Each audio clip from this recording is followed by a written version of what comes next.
Hello అండి, welcome back to our channel DSC journey at the rate. మన ఈరోజు short వచ్చేసి ఫిజికల్ కెమిస్ట్రీకి సంబంధించి కొన్ని పాయింట్స్ అయితే చూద్దాం.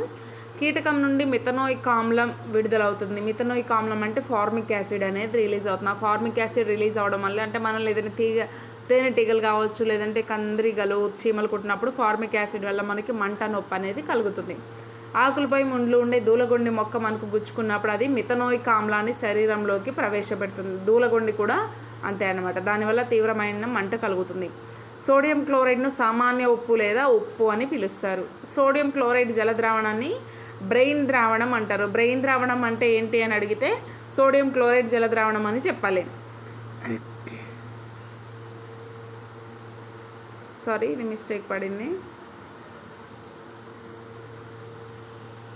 బ్లీచింగ్ యొక్క ఫార్ములా అడుగుతారు మనకి. CaOCl2 అనేది బ్లీచింగ్ యొక్క ఫార్ములా. ఆల్రెడీ ఇది ప్రీవియస్ స్టెట్లో అడగబడిన క్వశ్చన్.